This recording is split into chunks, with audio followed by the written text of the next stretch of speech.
Hello everyone, and welcome back to another episode from the Let's Play series, where, as the little time-lapse you've just watched showed, I have swapped out the greenhouse for a water tower. Finally! It was supposed to happen last time, but it's had to spill over into this episode. And now that it's done, I am glad for the change. I think having that extra height there, rather than the sort of continuation of the greenhouses, which were all very much the same height, having that bit of extra tallness in the middle really adds something to the area. Plus, of course, it's made out of something completely different from our usual stone and wood that we've got going on. Inside, I have popped a little enchanting area, as you can see. It's not exactly the world's most fancy, just a few little bushes and bits and pieces. A couple of the copper tables as well. I think they're a lovely addition in this pack. That was a creeper that has just blown up half of my house, because I really need to light this place up. Right, okay, let me fix it and then I will show you it again. Okay, right, so take 2. Door now in place. No creepers can get in. Where did that thing even spawn from? I wonder if it came from up there and it's walked off and then followed me in. Note to self, put some lighting up there. Anyway, so on the inside, that definitely closed. It did. No creepers up the top. Nope. Inside, we've just got a little enchanting setup. Nothing too fancy, nothing too extreme going on in here. I have managed to get hold of enough bookshelves, obviously, so that we can go for max level enchants now.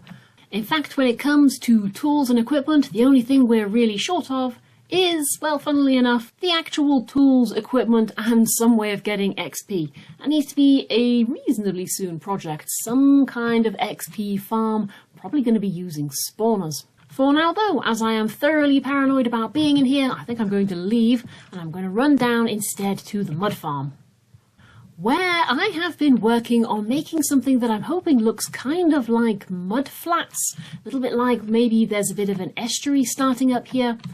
And what I've tried to do is I've tried to make it look reasonably natural. I've built up a retaining wall going around the island, and then I've just sort of replaced the terrain that was already there with a mixture of mud, coarse dirt, and the standard packed mud as well, before it gets turned into bricks or anything like that, just so there's half a reason for this mud farm to be here. And my thoughts is that maybe as water is coming down from these rivers coming around this corner, it's sort of catching in this area where the people who live on this island are able to sort of scoop it up and use it. And then my thinking is just here, if I built a sort of little harbour or something with some piers going out, maybe that makes a kind of like a catchment area for this mud, so it looks a little bit more natural and like it was supposed to be there. And the only other thing which I have done, I am now up on Cherry Hill, is I've extended this little bit of housing just around that corner to try and make the island start looking like it's filling up a bit. Otherwise, it's going to be staying bare for quite a long time. I quite like the idea of having these like little tiny houses running all the way around for as much as they can, and then having all of the big stuff in the middle, so it forms a sort of peak, a bit of a sort of like a mountain shape, but made out of a town, if that makes any sense whatsoever. And from here as well, we get a good look at the water tower. It is supposed to be a disused water tower, hence why it's got all the bits and pieces of greenery growing up it. And so I don't mind the fact that that's going straight into the buildings down at the bottom. It's not like they can use it anymore anyway. I have, of course, turned it into a now slightly wholly enchanting setup anyway. But what are we going to be doing with this episode? Well, what I'd like to do is I'd like to put some more decorations in the middle of the island to give it a reason to be there. What I want to do is I want to create something of a quarry in the centre of this island. Just around here, in fact. I've got all this lovely azurine that's in there, and it would be nice if the reason why these people are here is to dig all of that out. So what I want to do is build some massive cranes that are sort of pulling stuff out of this big hole that's in the floor. But in order to do that, I am going to need quite a lot of wood, and so I think it's time to make a nice little tree farm that's going to be able to gather some resources for us. And luckily though, we have theoretically already built a tree farm, because they are exactly the same as these harvesters. This contraption here is perfect for cutting down not just crops, but if you swap out those mechanical harvesters for a saw instead, then it will cut down trees for you too. So you can build it in exactly the same way as you have done one of these. What I'll do then is I'll just run back over and we'll pick up the bits and pieces that we need to get started. Right, so I know I'm going to be running everything off of a water wheel, so we'll take one of those with us. I usually quite like using the linear chassis rather than wood or anything like that to create the arm that the saws are going to go on, just because I like the look of them. I think they look quite industrial with their nice metally edges. I'm also going to want to be able to transfer my items around so that I can put them into storage. I'm also going to need the actual saws. Not 6 of them though, I think I'm just going to make it 4 wide. That's going to be absolutely plenty. This is only a 1-person world after all. And I'll take some glue because I'm likely to want to stick things onto my linear chassis, in particular a chest. And I'm also going to take these cogwheels with me and some shafts as well, just so that I can move things at the speed that I want them to go at. Oh, and I'm also going to need a mechanical bearing too. That'll do for now. If I've forgotten anything, I can come back. Meanwhile, I just need to bring a few chests with me. One to go on top of the contraption itself, and another one to store all of the wood that we cut down. And that'll do for now. Meantime, it looks like it has gone completely dark, so we'd better sleep. Morning, and I already know that I've forgotten something. We're going to need to take a bucket as well, because of course we're going to need to power that water wheel with something, and it should probably be water. So we'll bring a bucket with us too, and then we'll run over now to where we're going to be able to build our little farm. Just pick up some water out of my pond, and then we'll be good to go. Okay, so the little tree farm is going to go here somewhere, and in all honesty, I don't really care exactly where it goes, simply because it's not going to be here for very long. This is just going to be something temporary in my mind, just to get things going with getting a bit more wood together. So I'm going to need to get hold of my water wheel. I'm also going to need large shafts and small cogwheels, just because I'm going to want to be able to slow this water wheel down, as you'll see in just a second. So what we'll do is we'll just put this water wheel pretty much anywhere. This little twofer of space here will do. I will pop him just there, and I can put my water up against it just here when we are ready to go. I'm just going to block that off with a little bit of dirt. There we go. So that's where our water's going to be able to go. As I say, I'm going to want this to go much slower, and I know that from experience. So the first thing I'm going to do is I'm just going to pop a small cogwheel down on there, and then have a large one coming off from it somewhere. I don't really mind where that goes. A shaft on top of that, into a small cogwheel, and then into a large one, back in the same direction. So we're still above the water wheel, it's just going through this little sort of jagged arrangement that you can see, which is slowing it down each time, so that now when I set this water wheel off, pop some water in there, you'll see that the water wheel is going at a moderate speed, whereas that cogwheel is going very much slower, which to me just looks very much better. From here then, I'm just going to take that water back out because I don't really want it to be pushing that water wheel round, what's going to be distracting me. And instead, I'm going to pillar up just alongside this, because what I want to do is I want to pop my mechanical bearing down directly on top of that large cogwheel. So we can pop him just down on there, and then next to that, or on top of that even, we need to put down our linear chassis. We can place these directly on top. They should be facing with that sort of piston top looking edge pointing outwards from them, and you'll find when you place anything alongside them they all connect together automatically, and this actually stops you from needing to glue them together. Just take those out of my way. So I need to have a little bit of a think now about where we're going to be placing our saws and how long we want this thing to be. So there's absolutely no point putting a saw on that block because it's not going to be able to do anything as it turns around. I also tend to skip the next block along just because it's only going to be able to take down 4 trees. Those are the ones which will be directly alongside this bearing. So for the sake of a saw, I tend not to think that's very worthwhile, and I'll start from the next one over. So I want to have 4 saws along, so 1, hang on, 2, 3, and then we'll have another chassis on the end, and 4, and then we'll just turn that one around, going back here. There we go, so everybody is now facing in the right direction.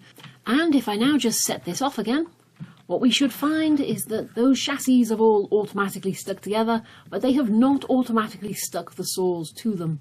And that's simply because these chassis connect, but they still have to have glue on them in order to know where contraptions start and end. So we'll wait for that one to come back round again, and then we'll glue everything together. With these contraptions, for example, if I stopped it just there, you'll find that it snaps to the automatic 90 degrees that it is closest to. So at the moment it's going to stop there, and in this case I'm just going to bring it round a little bit further and then take the water away again. And once it reaches roughly in line, it's going to be close as it needs to be. There we go, it has now snapped back to place. And so what we can do from here now though is we can just build up the rest of our little contraption, and then we'll glue it together so that everything moves as one. So what I'm going to do is I'm just going to bounce up on top, and I'm going to put down one of my chests on here, that is where it's going to be able to store all of the wood and the saplings and the sticks and the apples and anything else that you get from trees. It'll be able to store it in that until it gets around to the portable storage interface, which is the next one we're going to put onto our contraption. And it just means that it's not leaving anything behind, it's going to have everything in its storage ready to dispense. So from here what we'll do is we'll come off the edge of the chassis, and I'm just going to come right underneath it and click on it with the portable storage interface so you can see that little hole is facing downwards. Place a random block onto it next, and then come directly underneath it again, crouch and brace down the next portable storage interface, and then just take out that block in the middle. Now you know there is exactly one block in between the two. I then need to know where they're going to go with all of my trees. I want them to go into a chest, so I can pop down my little storage test at the bottom, and I need a chute to go between the two, which, yep, I forgot, so I'm going to run back and go and grab myself a chute. And now that I am back, I can place my chute in between that portable storage interface and the chest, and everything is just going to collect in there for me where it is nice and easy for me to get to. This obviously is a very early game design. It is not in any way going to be able to plant its own saplings. I am going to have to do that for it. For now though, let's get everything glued together. So here is my glue, and I know that I want all of these saws to be glued, and I want them to be glued onto the chest and everything else as well. And here we go. Make sure you're on there. Everything is now attached together. Everything has a green box around it somewhere. And now though, if I come back with my water bucket and I set off the water wheel once again, we should find that everything is going to start moving. Nothing is being left behind. Portable storage interface is moving, and that chest is twizzling around up there as well. So we know that everything is connected and everything is working. As well, you can also see now when you come over to those saw blades, the graphics are moving, so we know that they are ready to start chopping down the first tree that they come in contact with. So from here though, we now need to build up an area to actually grow our trees on. And so we know that that saw there is going to be able to cut down any tree that is directly in line with it, so I know that I can bring my dirt up at least to there. So I believe that's going to be 5 blocks out from here. 1, 2, 3, 4 and 5. And so if it can cut to there, then it can do it all the way around as well. So what I'm going to do is I'm just going to bring us out 5 each way. 1, 2, 3, 4, 5, and I'll do that all the way around. And once you've done that, once you've got your 5 sort of guiding arms all the way around it, if you're a bit unsure about exactly what those saws are going to be able to cut through, the easiest thing to do is to just fill in the whole thing with dirt for now. So we'll just fill all this in and create one great big square that our saws are sort of turning around on top of, and then from there we'll figure out where the trees need to go. Okay, there we go. So I've now built myself up a nice big square dirt platform, and I need to work out from here exactly where I can and can't plant trees, because these saws definitely aren't taking in all of these blocks, so I don't want to end up putting trees down that then just don't get cut. And the easiest way I find to do that, especially if you're working with an unusual design, or perhaps you've made this arm longer and you're not too sure where can and can't be cut, is to simply fill up an area with trees, something simple and easy to cut down like birches for example, and then just make a note of where the saws can and can't cut. So what I'll do is I'll just start filling this bit up and we'll see if those saws are able to cut down any of them. Okay, there we go, so it's able to take down that first one. And not the second one though. So this is a block that I will be able to plant trees on in the future. That will be part of my plantable area, but this one isn't. And definitely, of course, the ones next to it also won't be able to. Now because this is a square, because this is a circle, it will have exactly the same pattern on all of the corners. So if it was able to cut down this third tree along, but not these first 2, I know I just need to knock out these blocks down the bottom. There we go, so with those ones removed, I can then fill in that corner and I can make this exact same pattern going all the way around. So we're just taking out this little bit here. What we'll do is we'll just fill that in. We're taking out these 3 blocks. And just fill that up with stone. And I'm going to go all the way around the outside just so that I know exactly where I can plant. And that goes exactly the same as well for in the middle of this design. So we've missed out these little areas here, so I know that I definitely can't cut down a tree that's there or there. But what about here, and here, and here, and here, and here? Again, we can just bone meal up some trees and we'll just see if that saw is able to take any of them out. So it's missed that one, so I know I can't plant anything there, but it has got this one. So this little tree here is directly in line, and I know that I'm not going to be able to cut down that one. What I'll do is I'll remove this, and I'm just going to fill in underneath that with stone, and do exactly the same going all the way around. And then I'll just fill in this area here with stone blocks so I don't accidentally put trees here ever. There we go. So I know that this is going to be my plantable area. What I'm going to do is I'm just going to grow up this little tree here, so that when it comes round and it cuts that down, it'll take down all of those birches in the same time. Same here, what I can do is I can knock out these ones. I'll just grow up a birch next to it. And that should, when it gets cut down, pull down all of those trees there. Is it going to? Yes, it did. Ah, thank you, little farm. It just makes life so much easier when you've got these things on the go. And there you have it. I've gone all the way around the outside, so the entire thing is now marked out.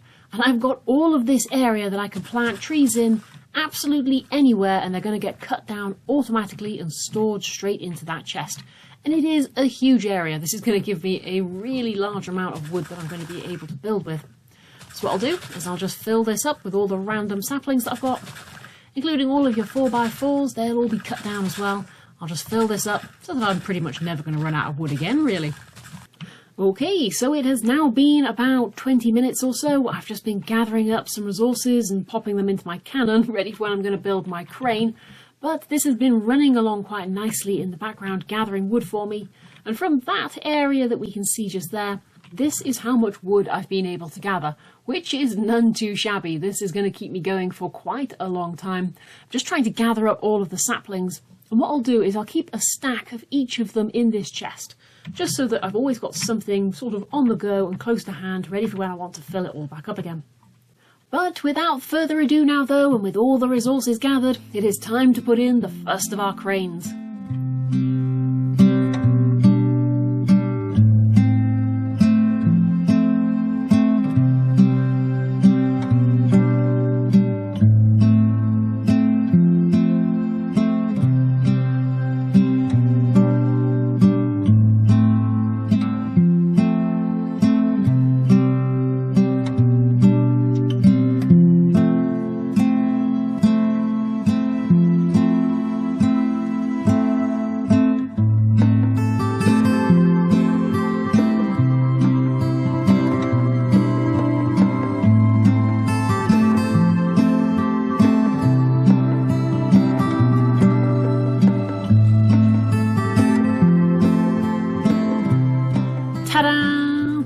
Completed crane. Oh, he's a bit of a big boy, isn't he? That is a bit of a whopper standing up there.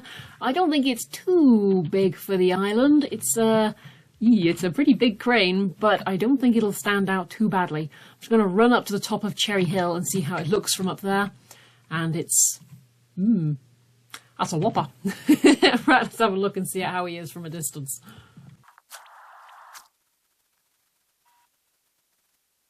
There you go. From up here, it doesn't look quite so bad. It just looked huge when I was standing around the base of it. From up here, though, I think that suits the island quite nicely. There's obviously going to be a second one in the vicinity. It's going to be standing up about there. And instead of it being sort of slanted like this and showing that it's picking up the azurine from down in the gorge, I want it to be more sort of flat and like it's still loading down in the base of the quarry down at the bottom. Which does actually bring us to the quarry itself. I think I'm probably going to have to improve that a little bit as well. At the moment it looks a tad too Minecraft. I want it to look a little bit more sort of hand-worked. But I think the little island is coming along quite nicely at the moment. Still need to think of something to put on top of this flat area just there. Not too sure what I'm going to do with that yet. But I don't want to do anything to it until everything in the centre has been built up that I want to kind of keep an eye line for. I want the important things to be visible from this city once I start building it up here. In fact, do you know what? I think I take that back. It's not too big at all. I think it is just the right size when you compare it to the water tower on the other side. That one is just the same shape. It's a little bit squatter, whereas the crane is just sort of a taller, slimmer version of roughly the same thing. So, nope, I take it back. It's not too big. It is just right. Maybe. I might still feel like that. We'll see if I still feel like that next episode. But as the sun sets over there behind Cherry Hill, and the sheep make a racket as they always do, I think I'm going to call this episode done. And I hope you've enjoyed it. Happy Minecrafting, everyone, and I'll see you again soon. Bye bye!